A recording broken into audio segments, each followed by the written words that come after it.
since I was in my 20s, and my last job before I moved to where I live now was a glitter factory. Yes, the shiny and sparkly things you have used in arts and crafts when you were a kid. And I want to share one of the weirdest things I ever experienced, and possibly the most important piece of information I ever had. Some backstory. I met my husband at university, we got jobs, got pregnant, and moved back to my hometown outside New York.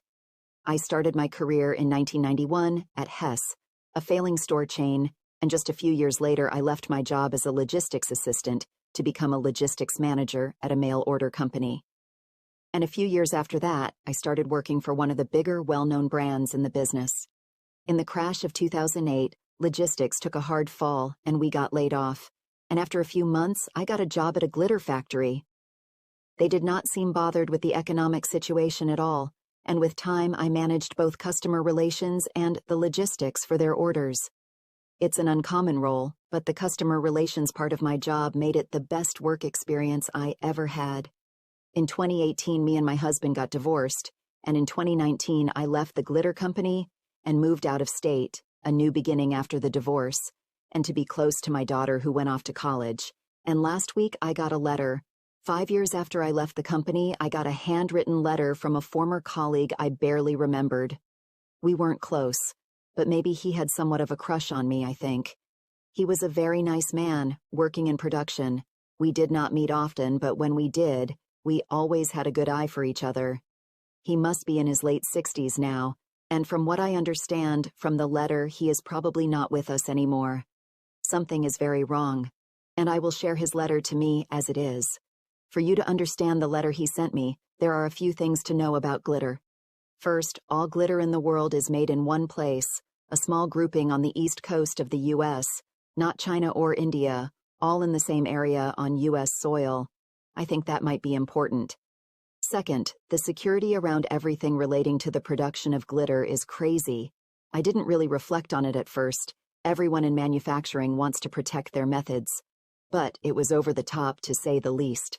In our case, the production line is in its own locked-off part of the building, and the people who work there have their own entrance and lunchroom. Lastly, the customers. Glitter is used in so many things. We have customers in the obvious industries like paints, arts and crafts and cosmetics, and lesser-known things like rubber factories in Asia, glass factories and American building companies. Around 2010, maybe 2011, we started to get a bit stranger customers. Big accounts in medicine and technology that get special glitters that are packaged on their own separate lines. The packers need to wear protective gear, and you need to complete a course about how to work safely and how to put on and remove protective gear.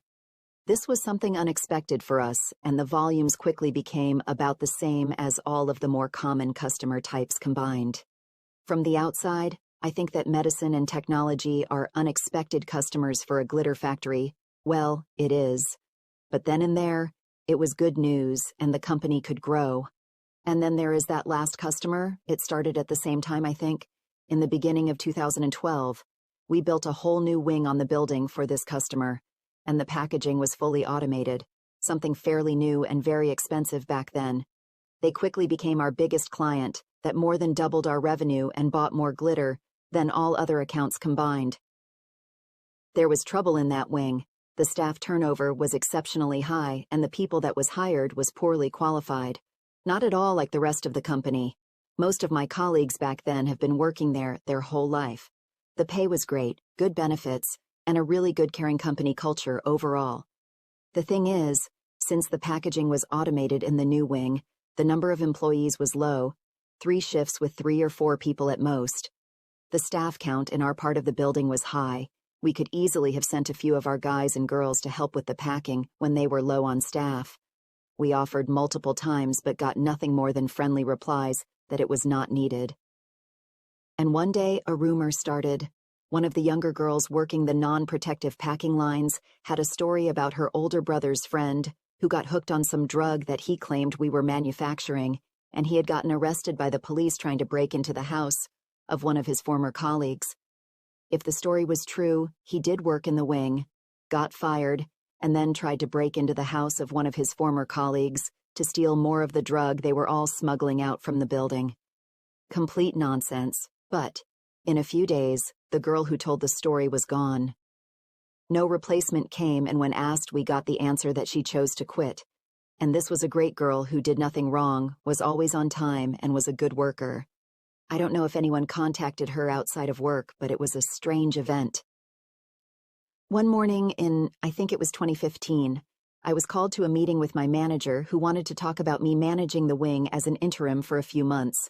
I have no recruitment experience, and the little managing I did at the packaging lines in our part of the building was limited. He calmly explained that the board trusts me and that I should see it as an opportunity to grow as a person, and maybe, if I enjoy it, consider it to be a path in my future career. Not something you say no to.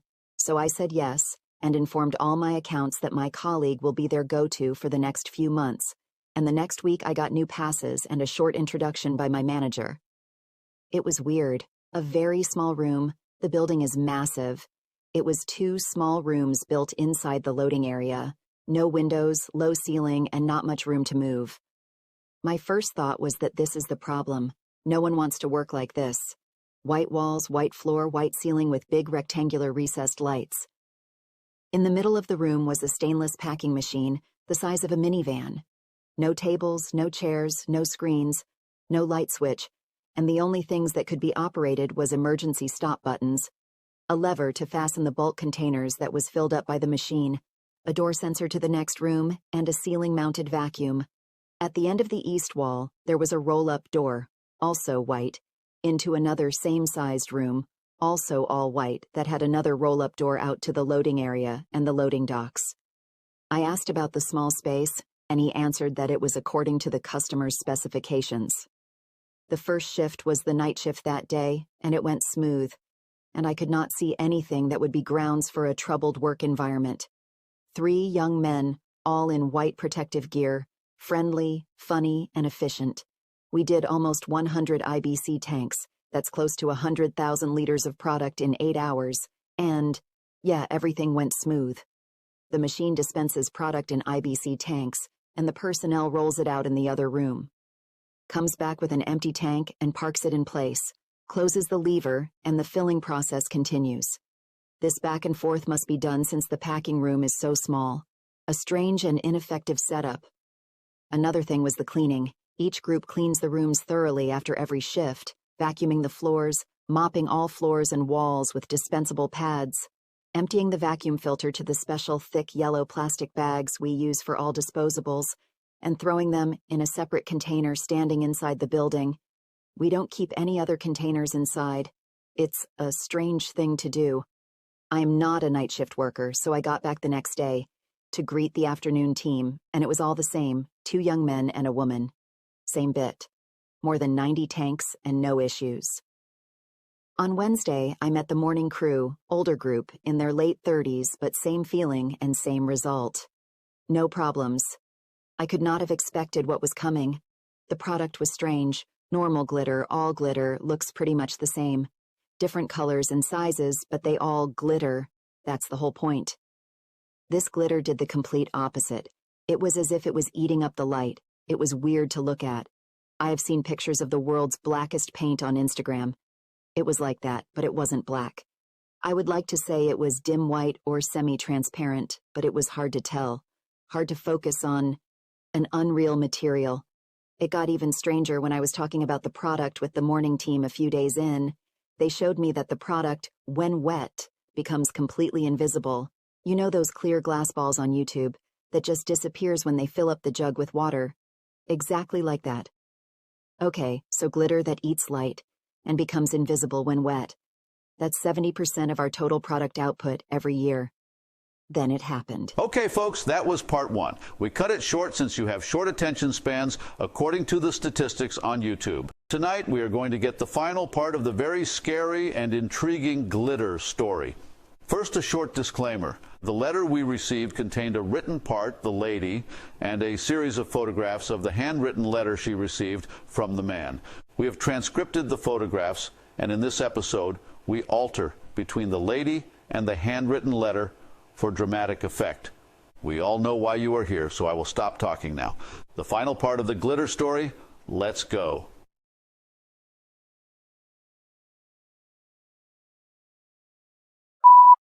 Dear Patricia, you are my last letter.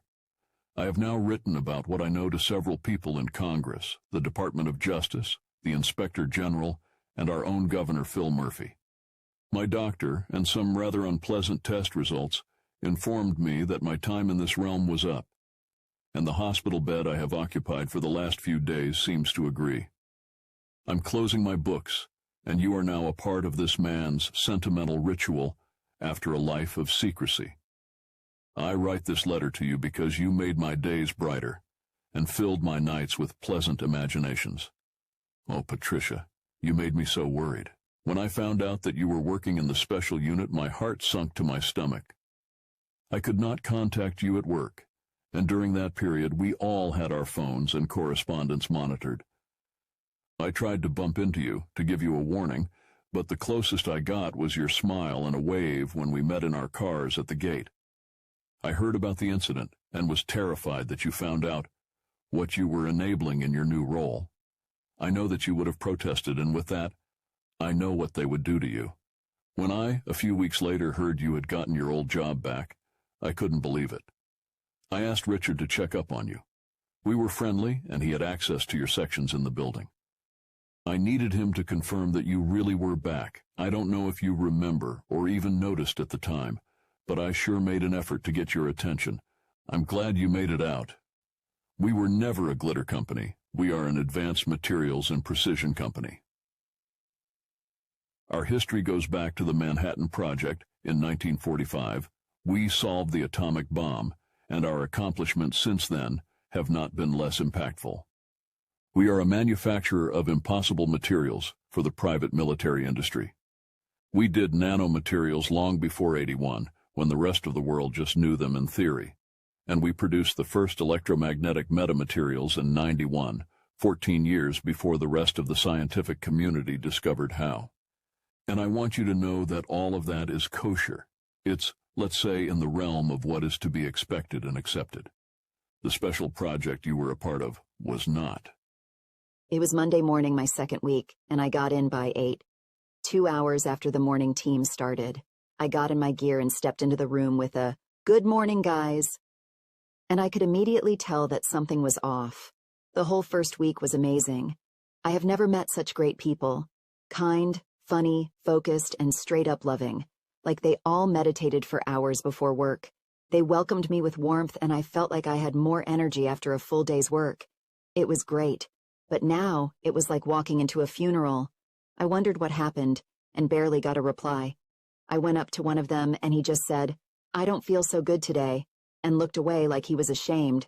The others acted the same and said, "I wish I didn't have to do this," and "This is the worst thing I have ever felt," with something that looked like tears in their eyes behind their protective glasses. I asked if we should take a break and talk about it. They all shook their heads, and one of them said, "We're sorry. Please just let us do this." And they continued working. I just stood there. They all avoided eye contact, and what was a kind and funny chatter about sports, girlfriends, and fishing last week now was complete silence. I didn't know what to do. I went outside and called my manager to ask what had happened. Did they all get fired? As calm as always, he replied that the work has its ups and downs, and that there was nothing to worry about as long as the work got done. "It will probably be better in a few days," he said. We got about 80 tanks, which is under our quota, and when I tried to pep talk them for tomorrow, they just stood there in silence, still in the gear, and all I got was an okay. And they walked away. The next shift was the same. The girl came in crying, and her 2 colleagues who came a few minutes later were miserable. They as well had been crying. No one wanted to talk about it when I asked what happened. Before we started, I had a firm talk that I needed to know what had happened to be able to help them and do my job. One person answered with a sigh and said, "There is nothing you can do. It will pass." It felt so strange. What did they all know that I didn't, and why wouldn't anyone talk about it? We got low 70s, and we were already more than 20 tanks under what we needed to ship today. It was now almost 10, and I stayed to meet the night shift. I needed to know if we could dig in and do at least a 100 to save the day. And I needed to know the status of the team. These were young guys, so I pushed them. I said that all teams were depressed and sad, and that I needed to know what had happened before they could start. It got bizarre. They weren't on the same page regarding telling me. They started arguing with each other, crying and screaming like small children. It felt so genuine, but at the same time, so unreal. They decided not to tell me and said, "Please, can we start now?" I repeated that I needed to know before we started. The answer I got was that they were sorry, that it would pass, and that they just wanted to start their shift. I gave up. At least I got confirmation that it was something. I ended my day and called my manager again from the car. It was late, but I didn't care. I think I caught him sleeping. I told him that something must have happened, that we wouldn't meet quota, and that I needed help. I explained how the day went and that they won't tell me. It's something that affects all 3 shifts, and I don't know what to do. He listened in silence and said, "It's part of the job as a manager. It will pass. Get some sleep, and it will be a new day tomorrow." We hung up, and just a few seconds later it hit me. They all said the phrase, "It will pass." He knew. You see, Patricia, in 2010, we created another impossible material. We solved a problem for a pharmaceutical application owned by a military contractor. In short, we created a series of beautiful state-shifting polymer alloys, each with different light refraction indexes to make it match its different delivery mediums. The impossible part of the new material was that it inherently has a stable synthesis with dendrimers. Dendrimers are an amazing pharmaceutical invention, a self-assembling nanostructure that both enhances the bioavailability and delivers the intended drug to the exact right receptors in the body.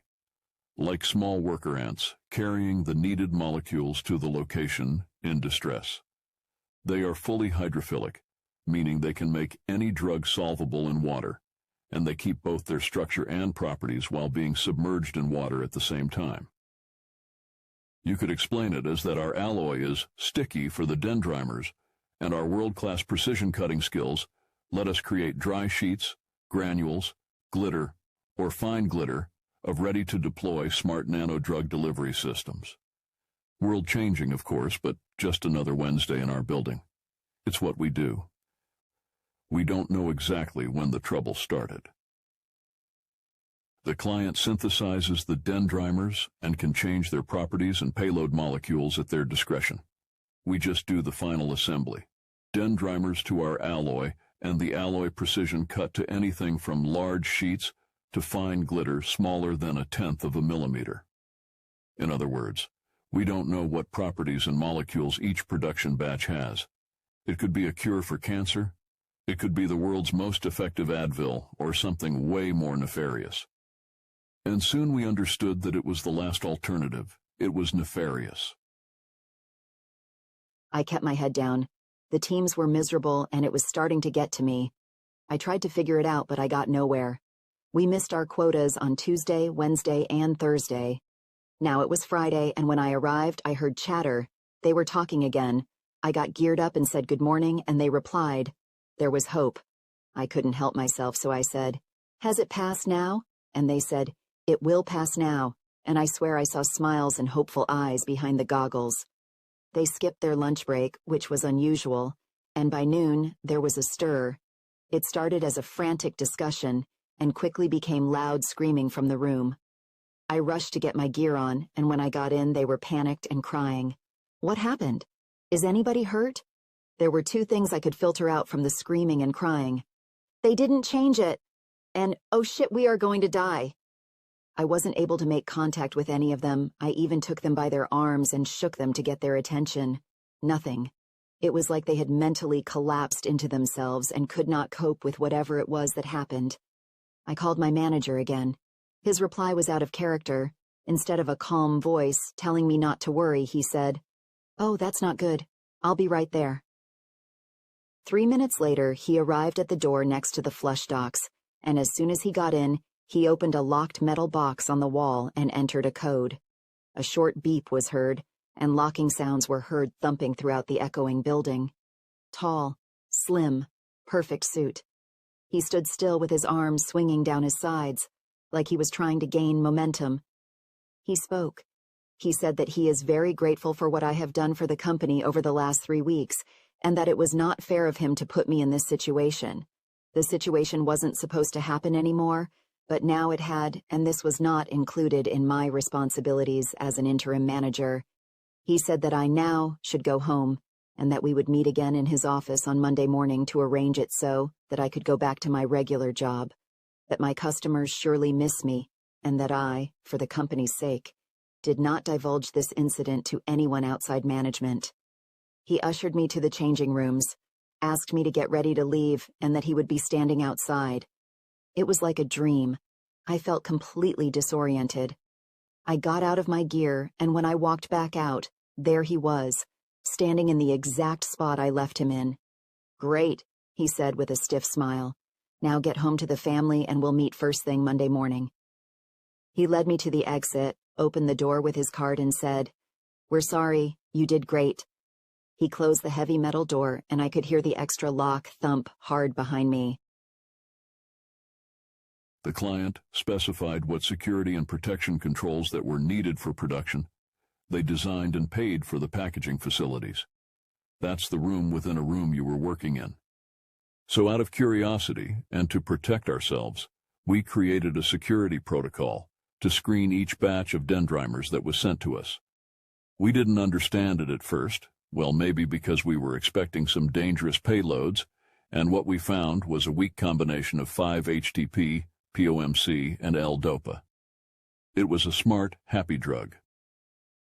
The dendrimers attached to the receptors triggering the body to produce a, we assumed, fine-tuned mix of serotonin, endorphins, and dopamine. With the excuse of being scientists, we tested it on ourselves. It was weak and had extended release, so it did a little but for a long time.